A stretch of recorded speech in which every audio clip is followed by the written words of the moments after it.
Hello guys, मैं हूं राजकुमार साहू और स्वागत है मेरे YouTube channel R K Auto पर। तो आज हम बताएंगे कि जो H F deluxe B S six है उसका जो क्लच प्लेट है वो उसे चेंज करने का क्या है सही तरीका और क्या क्या प्रोसेस हमको करना होता है उस क्लच प्लेट को चेंज करने के लिए। तो आइए शुरू करते हैं। तो सबसे पहले हमने इसका ऑयल जो है ड्रेन कर दिया है, इसका किक लीवर खोल दिया है, प्लस इसका जो क्लच केबल है उसको भी डिस्कनेक्ट कर दिया है। इसके बाद हम लोग क्या करेंगे, इसका जो जितना भी 8 mm का बोल्ट है वो सभी को खोलेंगे। आप चलिए सबसे पहले इसका जो 8 नंबर का बोल्ट है उसको खोल लेते हैं।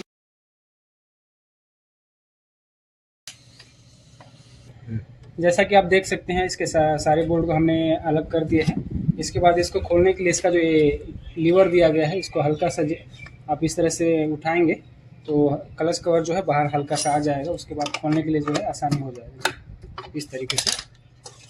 उसके बाद आपको ये जो ब्रेक पैडल है इसको हल्का से नीचे दबाना है।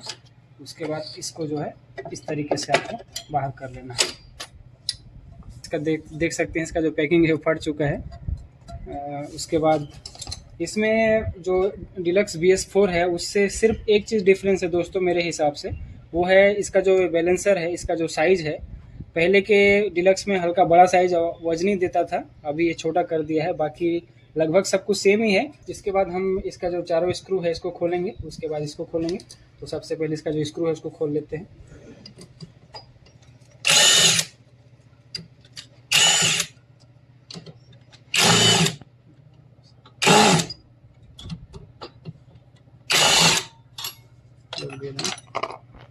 जैसा कि आप देख सकते हैं इसका चारों स्क्रू हमने खोल दिया है। उसके बाद एक पतला वाला पेचकस के मदद से हम इसका जो ऊपर वाला प्लेट है इसको निकालेंगे हल्का हल्के तरीके से, इस तरीके से। उसके बाद इसका जो ये बोल्ट दिया है बैलेंसर का, इसको खोलना है। इसको खोलने के लिए जब आप इस तरह का जो क्लच पुलर आता है इससे आप खोलने का कोशिश करेंगे तो ये जो है इसके कंप्लीट इसका बैलेंसर के साथ घूमेगा, खुल नहीं पाएगा। तो इसके लिए कई लोग क्या करते हैं, इसका जो गेयर पिनियन है यहाँ पर कपड़ा या बोल्ट या नट डाल के फंसा के खोलते हैं, पर वो सही तरीका नहीं है दोस्तों। क्योंकि उससे क्या होता है, इसका जो प्राइमरी गेयर है और जो क्लच में टीथ बना हुआ है ये डैमेज हो जाता है, जो कि बाद में आवाज़ करता है। इसीलिए हमने एक टूल बनाया है, टूल तो नहीं कहेंगे, पर ये जो प्राइमरी गेयर आता है इसका जो यहाँ पर लगा हुआ है, इसका जो प्राइमरी गेयर है इसको हमने आधा से 20 से ग्राइंडर के मदद से काट दिया है। इसको हम यहाँ पर जब ऐसे फंसाएंगे, इस तरीके से रखेंगे तो ये क्या है, होल्ड हो जाएगा। होल्ड होने के बाद आप इसको आसानी से इस तरीके का जो टूल आता है इसे आप आसानी से इस तरह से खोल सकते हैं। पर मेरे पास एक गन है जिसमें इसको फंसाने या होल्ड करने का ज़रूरत नहीं होता है, तो मैं इससे खोल लेता हूँ इसको।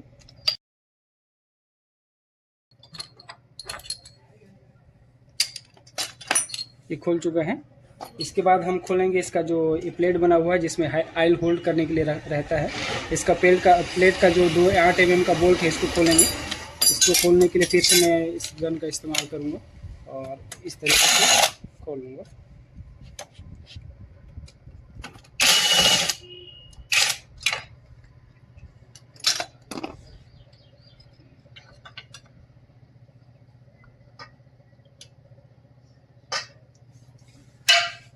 इसे खोल लेने के बाद इसका जो 10 mm का बोल्ट है क्लच में जो लगा हुआ रहता है इसको आपको खोलना है बारी बारी करके। एक ही नट को पूरी तरीके से ना खोलें, इसको इसको हल्का खोल के फिर इसको फिर इसको फिर इस तरीके से धीरे धीरे करके ही चारों बोल्ट को खोलें, नहीं तो ये जो प्लेट है टूट सकता है। इसको भी जब खोलोगे फ्रेंड्स तो इसका आप यूज़ कर सकते हैं। इसको जैसे हमने पहले यहाँ लगाया था, तो इस आपकी बार जब क्लच को खोलेंगे तो आप यहाँ पर इस तरीके से लगा के होल्ड करके इसका खोल सकते हैं।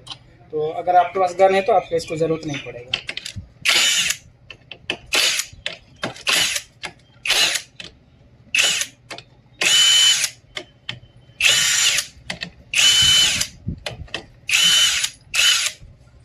ये खोल चुका है।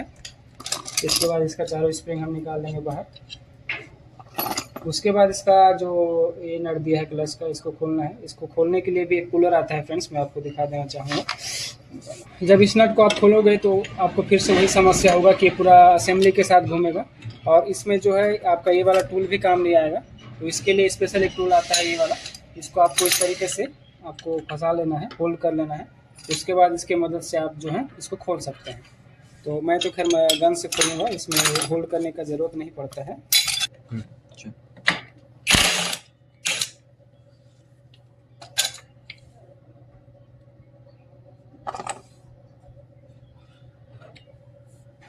इसके पीछे कैप वॉशर होगा, इसको आप ध्यान दें कभी भी। उसके बाद ये जो 2 कट वॉशर है इसको भी आप निकाल लें। और ये लगभग कम्प्लीटली खुल चुका है फ्रेंड्स। इसके बाद हमको अब नया क्लच असेंबली जो है असेंबल करना है, इसमें क्लच प्लेट असेंबल करना है। तो इससे पहले हम इसका जो पैकिंग फट चुका है इसको अच्छी तरीके से क्लीन कर लेंगे। क्लच कवर में भी जो बाकी है वो सबको क्लीन करने के बाद फिर आपको दिखाते हैं इसको जो फिट करते हैं वो किस तरीके से किया जाता है। जैसा कि आप देख सकते हैं कि हमने इसका जो पूरा पैकिंग है अच्छी तरीके से क्लीन कर दिया है। अब हम इसका जो क्लच प्लेट है इसको फिट करेंगे, पर उससे पहले कुछ बातें जो आपको जानना बहुत ज़रूरी है फ्रेंड्स, वो ये है कि आपको कैसे पता चलेगा कि इसका जो क्लच प्लेट है वो ख़राब हो चुका है या जल चुका है या चेंज करने का ज़रूरत है। आपका बाइक जो है अगर पिकअप कम दे रहा है या खिंचाव उसका बहुत कम है, उसके अलावा जैसे इसका जो किक जब आप यूज़ कर रहे हैं तो किक जो है स्लिप हो जा रहा है, तो इससे आप समझ सकते हैं कि इसका जो क्लच प्लेट है वो ख़राब हो चुका है। पिकअप पूरी तरीके से डाउन हो जाएगा। जैसे आप चलाओगे, एक्सीलेटर दोगे तो उसका जो एक्सीलेटर है वो प्रॉपर काम करेगा, पर गाड़ी का एक्सीलेटर के हिसाब से स्पीड नहीं पकड़ पाएगा, गाड़ी पूरा आवाज़ करेगा पर भाग नहीं पाएगा। तो आप समझ जाइएगा कि इसका जो क्लच प्लेट है वो जल चुका है, ख़राब हो चुका है। उसके बाद जब भी आप क्लच कवर खोलें फ्रेंड्स, इसका जो ऑयल फिल्टर जाली आता है जो कि यहाँ लगा हुआ रहता है, इसको आप ज़रूर से क्लीन करके ही दोबारा फिट करें, क्योंकि इसका जो ऑयल फिल्टर है वो क्लच के अंदर ही रहता है, बाकी गाड़ियों की तरह बाहर नहीं रहता। इसलिए कभी भी इसको खोल के आप अच्छी तरीके से क्लीन करके ही वापस दोबारा फिट करें। उसके बाद फ्रेंड्स जब आप क्लच प्लेट डालें तो क्लच प्लेट के अलावा इसका जो क्लच सेंटर है इसका इस फेस को ज़रूर देख लें कि ये पूरी तरीके से जो है पूरी साफ़ है या नहीं। इसका अगर कट वट हो या इसमें घिसने का निशान हो तो इसको भी आप चेंज कर दें। इसके अलावा ये जो क्लच हब है इसको भी चेक कर लें, और इसका जो क्लच सेंटर आता है ये वाला इसको भी आप चेक कर लें। अगर कटा हुआ हो तो इसको भी आप ज़रूर से चेंज कर दें, नहीं तो क्लच प्लेट जो है वो जल्दी ख़राब होगा, बार बार ख़राब होगा। तो चलिए सबसे पहले हम इसका जो क्लच हब है इसको लगाते हैं। इसमें बुश जो है यहाँ लगा हुआ रहना चाहिए। इसके बाद क्लच हब को लगाएंगे इस तरीके से, ये लग चुका है।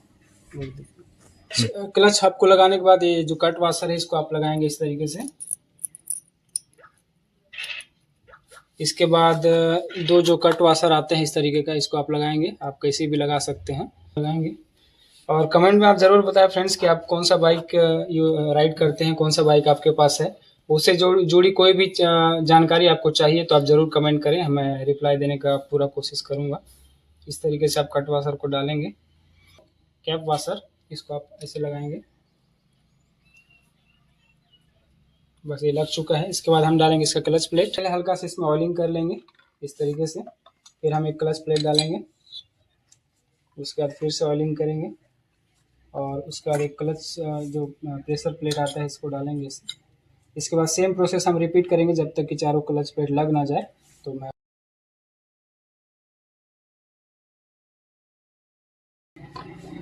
इस तरीके से चारों क्लच प्लेट लग चुका है। इसके ऊपर से हम डालेंगे इसका क्लच सेंटर,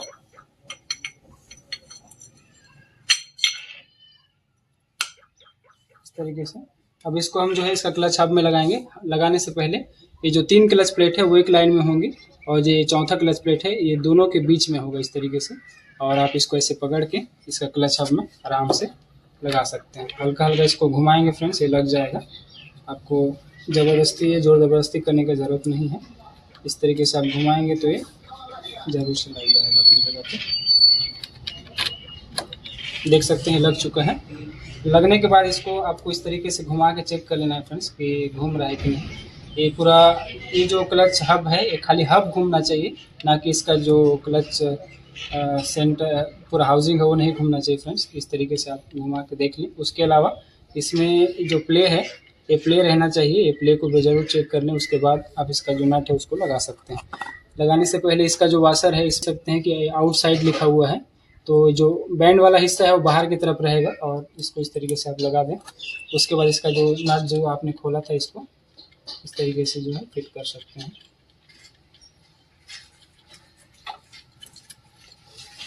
लगाने के बाद इसको आप फिर से इस वाला टूल का इस्तेमाल से आप टाइट कर सकते हैं। इस नट को टाइट करने के बाद इसका जो प्ले है फिर से आप दोबारा चेक कर लें, पूरा फ्री रहना चाहिए इस तरीके से, आप जैसे आप देख रहे हैं वीडियो में ऐसा फ्री रहना चाहिए। इसके बाद आप चारों स्प्रिंग इसका जो आपने खोला था इसको इस तरीके से लगाना है। लगाने के बाद इसका जो प्लेट है इसको हम ऊपर से लगाएंगे।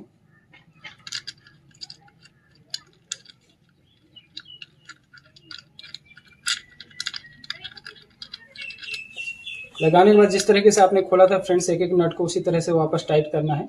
एक नट को फुल टाइट नहीं करना है, सभी को बारी बारी से करना है।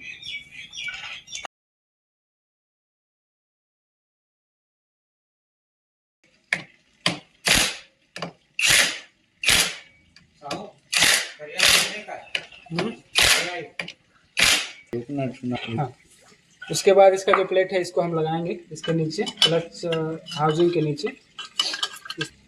इसका जो 8 mm है इसको लगाएंगे। कैसे कहा जाए,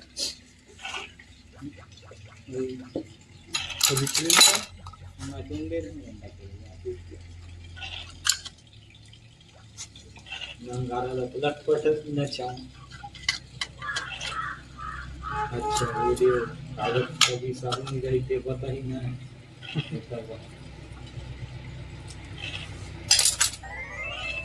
प्लेट को टाइट करने के बाद इसका जो हमने ये बैलेंसर खोला था इसको हम वापस लगा देंगे इस तरीके से। इसका वाशर भी उसी तरीके से आता है दोस्तों, जो हमने क्लच में लगाया था, उभरा हुआ सेक्शन बाहर की ओर रहेगा इस तरीके से।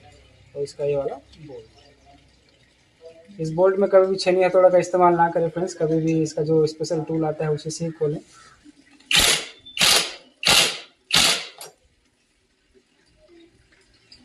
इस नट को भी टाइट करने के लिए आप इस टूल का ज़रूर इस्तेमाल करें, नट वट ऐसे कुछ ना फंसाएं उसमें। उसके बाद इसमें जो कचरा होता है, कार्बन कचरा, इसको आप ज़रूर क्लीन कर दें।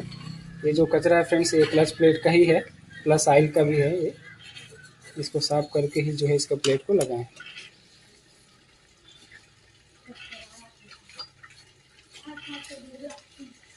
क्लीन करने के बाद इसका जो प्लेट है इसको हम लगाएंगे। लगाने से पहले इसमें जो ऑयल सील लगा हुआ रहता है इसको आप ज़रूर से चेक कर लें कि कटा हुआ तो नहीं है, या स्प्रिंग जो है वो सही से है या नहीं, क्योंकि ये अंदर में रहता है फ्रेंड्स, पता नहीं चलता ख़राब होने के बाद भी। आपको ज़रा भी डाउट हो तो इस ऑयल सील को ज़रूर चेंज कर दें, क्योंकि इसके थ्रू ही इसका कनेक्टिंग में ऑयल जाता है, ऑयल सप्लाई होता है। तो अगर सही है तो आप पैकिंग को भी एक बार चेक कर लें, उसके बाद आप इसको लगा सकते हैं।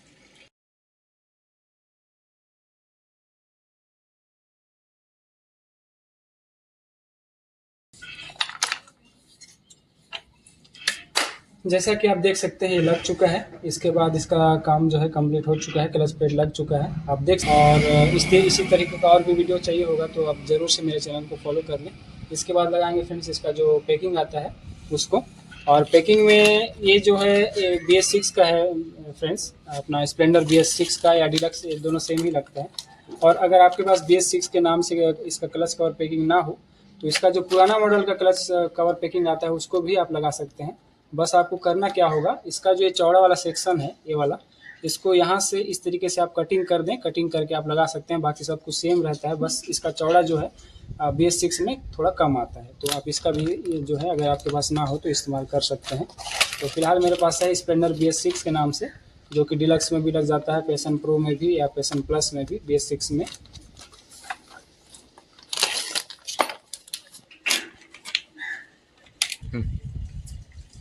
जैसा कि आप देख सकते हैं इसका हमने क्लच कवर पैकिंग लगा दिया है, और हमने इसमें हल्का हल्का जो है एनाबॉन का भी यूज़ किया है, आप भी कर सकते हैं।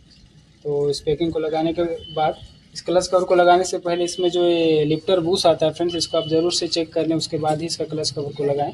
तो इसमें ग्रीस व्रीस आपको लगाने की आवश्यकता नहीं है, आप इसको सिंपली इस तरह से डाल के इसका जो ये शाफ्ट है इसको आप अपोजिट डायरेक्शन में इस तरह से घुमा के हैं आप आराम से इसको लगा सकते हैं।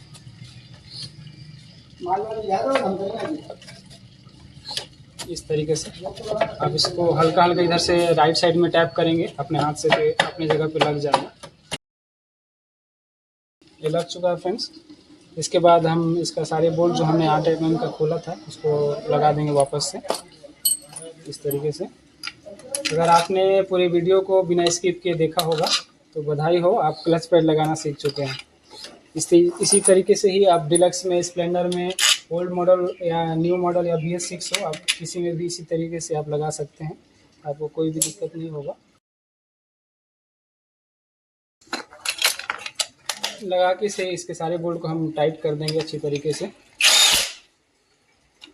और कभी भी जो है फ्रेंड्स इसका कोई भी बोल्ट को आमने सामने ही टाइट करें, एक लाइन से टाइट ना करें, नहीं तो क्या है ऑयल लीकेज होने का संभावना रहता है।